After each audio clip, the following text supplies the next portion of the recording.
ಸಭಾಪತಿ ಸ್ಥಾನಕ್ಕೆ ಬಸವರಾಜ ಹೊರಟ್ಟಿ ರಾಜೀನಾಮೆ ವಿಚಾರಕ್ಕೆ ಸಂಬಂಧಪಟ್ಟಂತೆ ರಾಜೀನಾಮೆ ನೀಡಲು ಹೊರಟ್ಟಿ ಮೇಲೆ ಸಿಎಂ ಡಿಕೆಶಿ ಒತ್ತಡವನ್ನು ಹಾಕಿದ್ರ ಅಂತಕ್ಕಂಥ ಪ್ರಶ್ನೆ ಬರ್ತಾ ಇದೆ.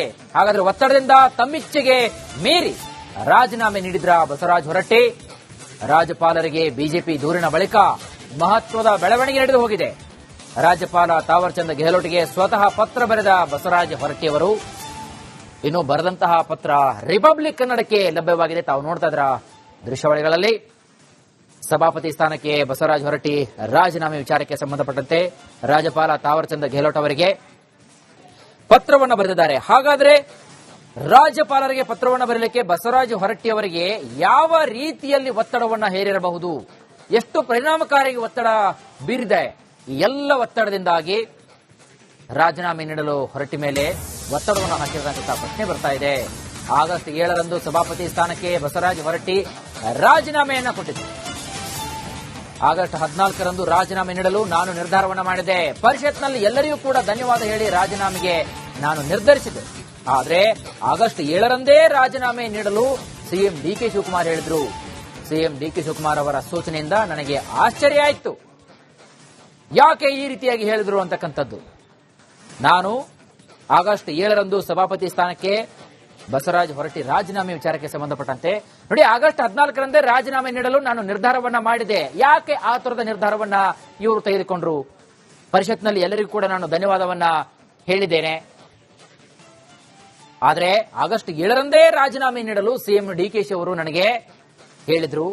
ಹಾಗಾದ್ರೆ ಸಿಎಂ ಅವರಿಗೆ ಕಾಣದ ಕೈಗಳಿಂದ ಏನಾದರೂ ಒತ್ತಡ ಬರ್ತಾ ಇದೆಯಾ, ಅಥವಾ ವಿಪಕ್ಷಗಳಿಗೆ ಓಗೊಟ್ಟು ಈ ರೀತಿಯಾಗಿರತಕ್ಕಂತಹ ಒಂದು ಒತ್ತಡವನ್ನ ಹೇರಿದ್ರ?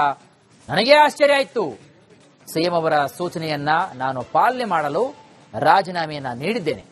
ಆಗಸ್ಟ್ 7ರಂದು ನಡೆದಂತಹ ಒಂದು ಘಟನಾವಳಿ ವಿವರಿಸಿದ್ದಾರೆ ಬಸವರಾಜ ಹೊರಟ್ಟಿ ಅವರು.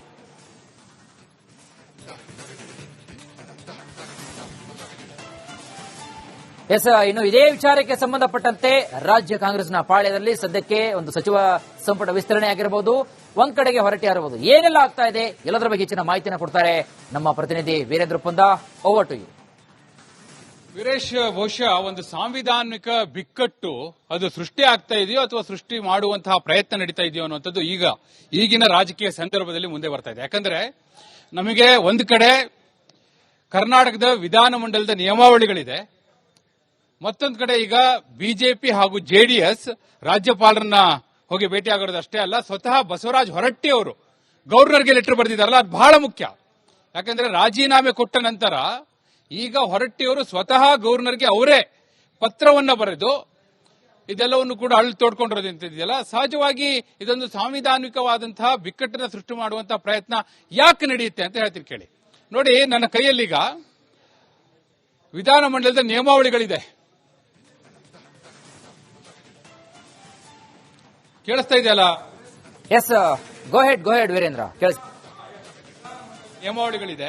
ಇದು ಸ್ಪಷ್ಟವಾಗಿ ಹೇಳುತ್ತೆ, 183C ಸ್ಪಷ್ಟವಾಗಿ ಹೇಳುತ್ತೆ ಏನಂದ್ರೆ, ಸಭಾಪತಿಗಳು ಉಪಸಭಾಪತಿಗಳ ಕೈಗೆ ರಾಜೀನಾಮೆ ಕೊಡಬೇಕು, ಅವರಿಗೆ ಅಡ್ರೆಸ್ ಮಾಡಬೇಕು ಅಂತ. ಈಗೇನಾಗಿದೆ, ಕರ್ನಾಟಕ ವಿಧಾನ ಪರಿಷತ್ತಿನಲ್ಲಿ ಉಪಸಭಾಪತಿಗಳಿಲ್ಲ, ಬಟ್ ಇವರು ಉಪಸಭಾಪತಿಗಳು ಅಡ್ರೆಸ್ ಮಾಡಿ ಕೊಟ್ಟಿದ್ದಾರೆ. ಇದೇ ನಿಯಮ ಹೇಳೋದು ಮತ್ತೊಂದು ಅಂಶ ಬಹಳ ಮುಖ್ಯ. ಏನ್ ಗೊತ್ತಾ, ಸಭಾಪತಿಗಳು ಅವ್ರನ್ನ ಆಯ್ಕೆ ಮಾಡೋದು ಯಾವುದು? ಸದನ ಆಯ್ಕೆ ಮಾಡೋದು, ರಾಜ್ಯಪಾಲರ ಆಯ್ಕೆ ಮಾಡೋದಲ್ಲ.